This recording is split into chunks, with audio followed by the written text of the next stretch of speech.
হরে কৃষ্ণ। আজ 29শে চৈত্র 1432 ও 13ই এপ্রিল 2026 একাদশী বরুথিনী ও নীলের উপবাস। এই সুন্দর দিনে আজ আমি ভাগবতম পাঠ করছি। আমি পাঠ করছি শ্রীমদ্ ভাগবতমের চতুর্থ স্কন্দ দ্বিতীয় ভাগ পঞ্চবিংশতি অধ্যায় রাজা পুরঞ্জনের কাহিনীর শ্লোক 1 থেকে 3। হরে কৃষ্ণ কৃষ্ণ কৃষ্ণ হরে হরে, হরে রাম রাম রাম হরে হরে। শ্লোক 1। মৈত্রেয় উবাচ ইতি সন্দিশ্য ভগবান বার্হিষদ্বৈরভিপূজিত পশ্যতাং রাজপুত্রাণাং তত্রৈবান্তুর্দধে হর। অনুবাদ: মহর্ষি মৈত্রেয় বিদুরকে বললেন, হে বিদুর, এইভাবে ভগবান শিব রাজা বর্হিষতের পুত্রদের উপদেশ দিয়েছিলেন। রাজপুত্রেরাও তখন গভীর শ্রদ্ধা ও ভক্তি সহকারে শিবের পূজা করেছিলেন। তারপর ভগবান শিব রাজপুত্রদের সমক্ষেই সেখান থেকে অন্তর্হিত হয়েছিলেন। তাৎপর্য: এই অধ্যায়টিতে প্রাচীনকালের রাজতান্ত্রিক রাষ্ট্র সম্বন্ধে একটি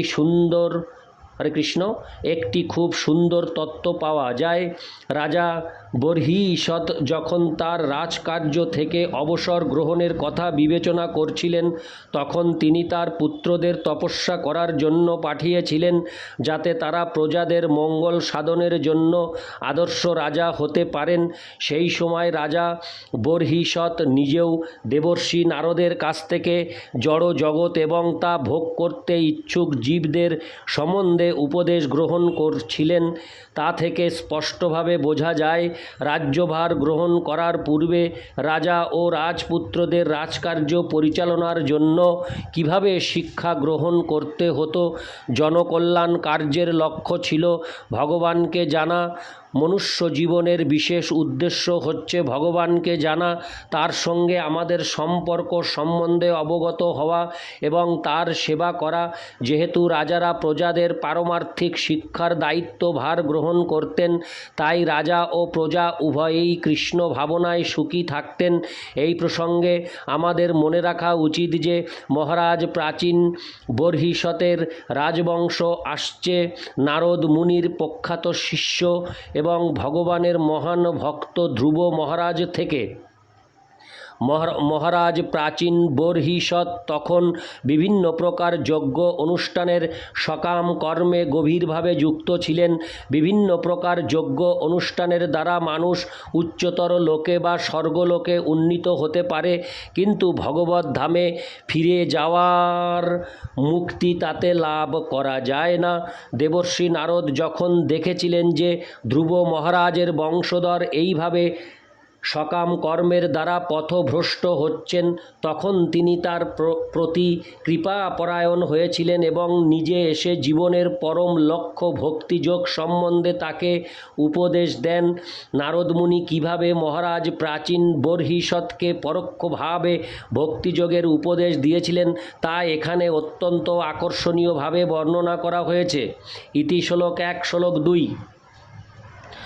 রুদ্রগীতং ভগবত স্তোত্রং সর্বে প্রচেতস জপন্তস্তে তপস্তে পূর্বর্ষানামযুতং জলে। অনুবাদ: সমস্ত প্রচেতারা 10,000 বছর জলের ভিতর দাঁড়িয়ে সেই রুদ্রগীত জপ করেছিলেন। তাৎপর্য: রাজপুত্রেরা কিভাবে 10,000 বছর জলের ভিতরে দাঁড়িয়েছিলেন, সেই কথা শুনে আধুনিক যুগের মানুষেরা নিশ্চয়ই অত্যন্ত আশ্চর্য হবে। কিন্তু বায়ুর ভিতর থাকা অথবা জলের ভিতর থাকা একই রকম, তবে কিভাবে তা করতে হবে তা কেবল জানতে হয়। জলচর প্রাণীরা সারা জীবন জলের মধ্যে থাকে। জলের ভিতর থাকার জন্য তাদের কতকগুলি অনুকূল পরিস্থিতি সৃষ্টি করতে হয়। তখনকার দিনে মানুষের আয়ু ছিল 1,00,000 বছর।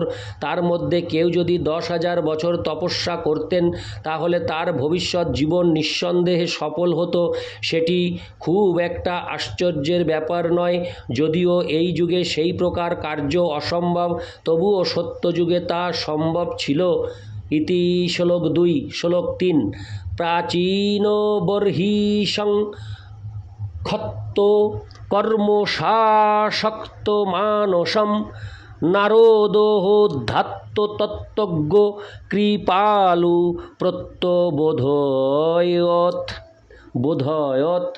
অনুবাদ: রাজপুত্রেরা যখন জলের ভিতর কঠোর তপস্যা করছিলেন তখন তাদের পিতা বিভিন্ন প্রকার সকাম কর্ম অনুষ্ঠানে রত ছিলেন।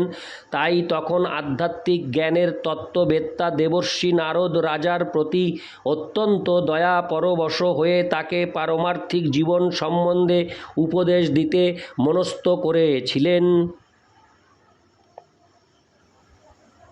তাৎপর্য: শ্রীচৈতন্য মহাপ্রভুর এক মহান ভক্ত প্রবোধানন্দ সরস্বতী ঠাকুর বলেছেন যে কৈবল্য বা ব্রহ্মজ্যোতিতে লীন হয়ে যাওয়া নরকে যাওয়ারই সমতুল্য এবং স্বর্গ সুখভোগ আকাশ কুসুমের মতো।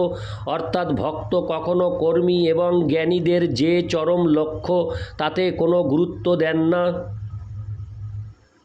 কর্মীদের চরম লক্ষ্য হচ্ছে স্বর্গলোকে উন্নীত হওয়া এবং জ্ঞানীদের চরম লক্ষ্য হচ্ছে ব্রহ্মজ্যোতিতে লীন হয়ে যাওয়া।